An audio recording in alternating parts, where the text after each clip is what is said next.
je reviens à la charge, puisque lors du dernier conseil municipal, nous vous avions proposé, par le biais d'une question orale, la mise en place d'un jumelage avec une localité palestinienne. Le règlement intérieur de notre conseil ne permettant pas de reprendre la parole suite à la réponse de l'exécutif, nous devons donc y revenir par une nouvelle question orale. Depuis le 2 juin à Gaza, les bombardements et la famine organisée se poursuivent. Et notre proposition est plus que jamais d'actualité. Vous avez opposé à notre proposition une réserve que nous voulons ici interroger. Selon vous, un jumelage n'est pas un acte de protestation, mais un engagement de long terme, avec des projets concrets, des échanges durables entre collectivités. Vous ajoutez qu'il n'existe pas aujourd'hui de cadre stable pour bâtir un tel partenariat avec une ville palestinienne, ni de garantie que ce lien bénéficierait réellement aux populations. Mais alors, comment expliquer que d'autres villes françaises, confrontées aux mêmes incertitudes géopolitiques, aient trouvé les moyens d'agir ? Le maire de Marseille, par exemple, a récemment annoncé la conclusion prochaine d'un jumelage avec une ville de Cisjordanie, au terme de 14 mois de travail, avec le ministère des Affaires étrangères et des collectivités palestiniennes. La ville de Strasbourg a entrepris un nouveau jumelage, particulièrement fort, avec un camp de réfugiés palestiniens.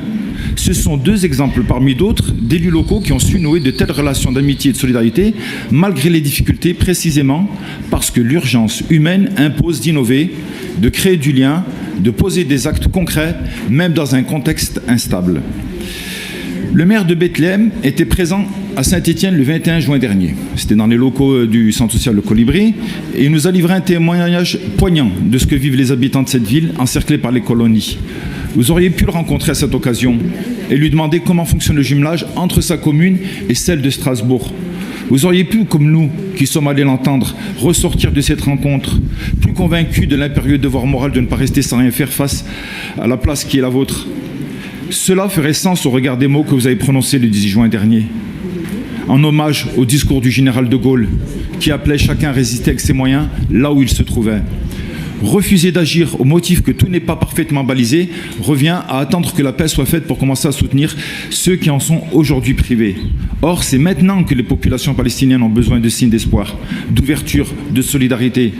Un jumelage peut être un outil puissant de coopération et peut porter des projets éducatifs, culturels, sanitaires, humanitaires en lien avec des ONG, des collectivités ou des diasporas déjà engagées. Comme vous le disiez très justement le 18 juin, le silence est toujours une lâcheté. Résister est un devoir du présent. Il ne suffit pas de s'indigner à distance, il faut agir.